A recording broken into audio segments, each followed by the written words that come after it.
2:30 वाजता मी टेंट सोडून दिला. म्हणलं आता मेलो तर मेलो म्हणलं, हरण महादेव म्हणलं. मी झोपी गेलो रात्रीच्या. वरनं जर बघितलं तर मला अशी पृथ्वी गोल दिसायची. मी इतक्या उंचीवर होतो. या मरणाला माझ्या डोळ्यानं बघितलेलं आहे. त्यामुळं दुनियादारी मला तवाच कळाली काय आहे ती खरी गोष्ट सांगतो.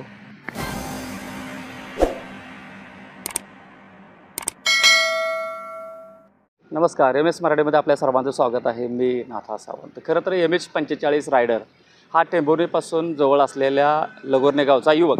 जवळपास त्यांनी 28,000 किलोमीटरचा प्रवास या सायकलवरती केला. या सायकलमध्ये काय नाही असं नाही आहे, कारण दैनंदिन गरजा असतील ते पण घेतलेलं आहे. जर कधी एमर्जन्सी काय लागले तरीसुद्धा त्या ठिकाणी आहे. आणि असा हा खडतर प्रवास एका ग्रामीण भागातील युवक करू शकतो, याचं मूर्तिमंत उदाहरण आपल्यासोबत आहेत. दादा, प्रवासाला कधी सुरुवात केली होती आणि साधारण काय अनुभव होता, आणि सायकलीवर 28,000 किलोमीटरचा प्रवास का करू वाटला? विषय असा होता की आता ही मेन गोष्ट म्हणजे प्रवास करायचं डोक्यात असं आलं की मला पहिल्यापासून ट्रॅव्हलिंगचं वेळ होतं. आणि एक स्वतःमध्ये जिद्द होती आणि एक माहिती होती की स्वतः काय नाही काय आपण करू शकतो. तर मी पहिला ड्रायव्हर होतो. मी 15 वर्ष ड्रायव्हिंग बी केली आहे. मी JCB ड्रायव्हर आहे. मी खूप जास्त ड्रायव्हिंग केलेली आहे. नंतर माझ्या डोक्यात एक विचार आला की आपण फिरायला जाऊ लांब कुठेतरी, पण तेवढं माझ्यासाठी माझ्यापाशी तेवढं पैसे नव्हतं. तर माझा लखनौमधला एक मित्र आहे. मग त्याला संध्याकाळी म्हणलं फोन करून लगा फिरायला जायचं म्हणलं, पण पैसे नाही तर म्हणलं लगा जास्त गाडी कसं जाऊ फिरायला. मग त्याने एक जोक हाणला मला. ते मला म्हणलं सायकलीवर जा म्हणला. मग ते मला सायकलीवर जा म्हणल्यावर मग मी घेतलं मनावरती. मग मी सायकलीवर निघलो आणि नंतर यात्रा चालू केली. पहिलं तर मी काही व्हिडिओ बनवत नव्हतो, काय नव्हतो. आणि नंतर माझ्यापाशी पैसे कमी होते, तर त्यामुळे मी काय केलं तर बरेलीमध्ये गेलो. त्यानंतर मी 30 रुपयाचे 6 समोसे घेतलं खायला. 30 रुपयाचे 6 समोसे घेतल्यानंतर मी तिथे म्हणलं चला म्हणलं आज व्हिडिओ काढून टाकू. मी तिथे व्हिडिओ काढला आणि त्या व्हिडिओमध्ये म्हणलं हर महादेव भावांनो, जेवायला म्हणलं मी जेवण करतोय म्हणलं. आणि आता म्हणलं ही 6 समोसे म्हणलं ही सकाळ 2, दुपार 2, संध्याकाळी 2 खाणं. ती व्हिडिओ मी काढून पोस्ट केला. त्यानंतर मला वाटलं पण नव्हतं त्या व्हिडिओला 8 ते 9 तासामध्ये मिलियनमध्ये व्ह्यू जातील. तर ती जी आतला आवाज होता ती माणसांच्या मनाला त्यानं स्पर्श केला. आणि नंतर मला कमेंट आले की दादा तुझा नंबर दे, फोनपे नंबर दे, स्कॅनर टाक. मग नंतर मी जेव्हा तिथं स्कॅनर टाकला तेव्हा मला भरपूर जणांना मला चांगली मदत केली. आणि त्यानंतर मला एक मोटिवेशन भेटलं की चला आपण अजून पुढं जाऊया, कारण की लोकांचा रिस्पॉन्स चांगला नंतर मिळाला. रोजच्या रोज व्हिडिओ काढायला लागलो.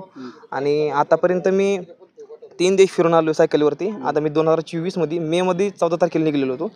आणि मी आतापर्यंत जी ठिकाणी फिरलो त्या ठिकाणी मी तुम्हाला आता नावं सांगतो.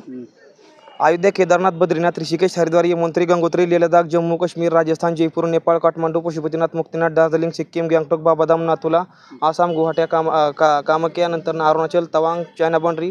नंतर तिथनं माझा परतीचा प्रवास चालू झाला.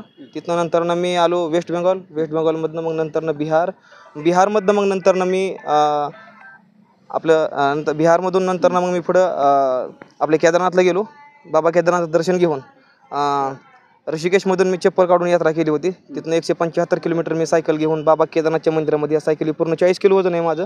ह्यातमध्ये समजा आहे माझं जेवणाचं, खाण्याचं, पिण्याचं समजा गोष्टी आहेत. त्याला घेऊन मी बाबा केदारनाथ दर्शन करून नंतर मी आता माघारी आपल्या टेंभुर्णीमध्ये आलो. आई, आपण इतके 365 दिवस झाले, तर तुम्ही व्हिडिओमध्ये सांगितली आई माझी वाट बघते, आईसोबत मी जेवण करायचं किंवा आई जाणार आहे. ह्या भावनिक व्हिडिओ होता. याबद्दल आई काय आपल्या आतुरतेने वाट पाहते का खरं लेकराची? आई माझी लय आतुरतेनं वाट पाहते. तिला भारी बी वाटतंय. पहिलं तर आई वडील मला सपोर्ट करत नव्हतं, पण नंतर जसं मी एक नाव झालं आपलं, त्यानंतर मग त्यांना भारी वाटायला लागलं. आपल्या पोरांना कुठं ना कुठं नाव करून दाखवलं. मग त्यांना भारी वाटतंय. मग आता ती बी आतुरतेनं थांबली कधी माझा मुलगा येतो घरी.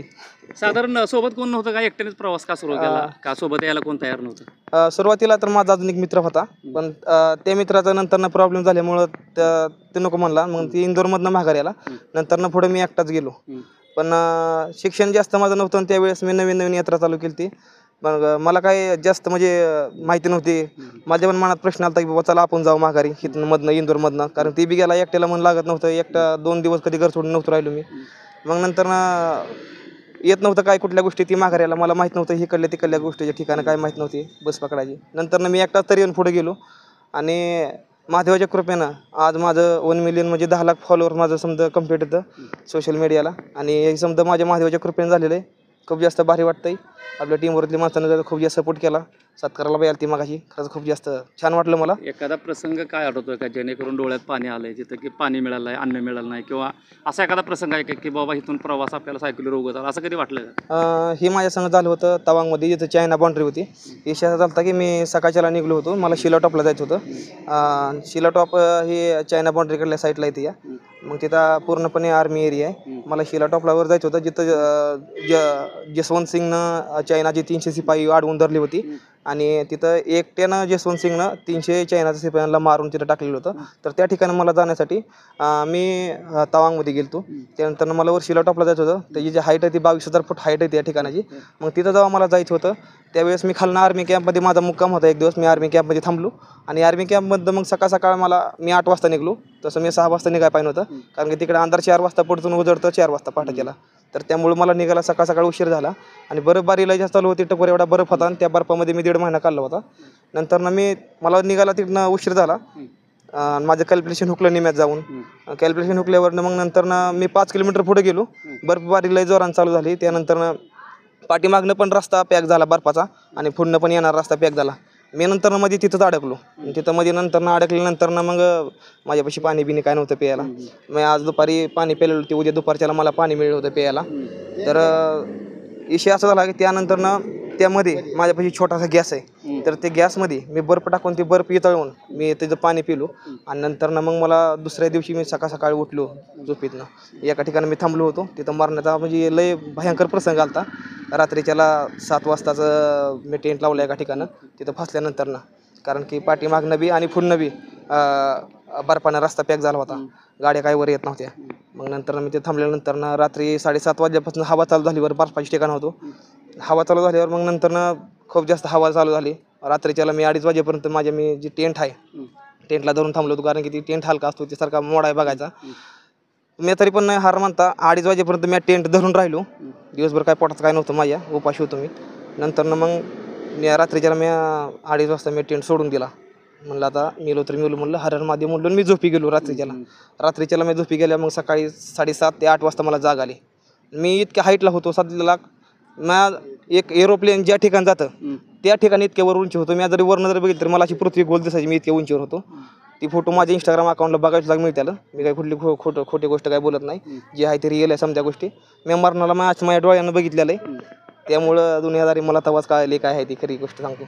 खरं तर जिद्द चिकाटी मेहनत जर सगळ्या गोष्टी असतील तर या सायकलवरती सुद्धा आपण या ठिकाणी 3 देश फिरून या ठिकाणी येऊ शकतो. परंतु त्यासाठी बराचसा संघर्ष त्याग आणि सगळ्या गोष्टी कराव्या लागतात. कारण समोर मरण असलं तरीसुद्धा त्या मरणाला न घाबरता पुढं जावं लागतं.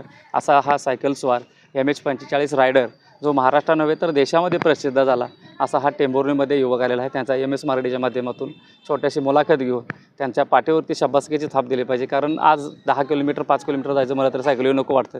परंतु 28,000 किलोमीटरचा हा प्रवास यापुढे केलेला आहे. मी कॅमेरामन सह नाथा सावंत MS मराठी न्यूज मराठी माणसाचा मराठी चॅनल. ठीक आहे साऊंड ट्रॅक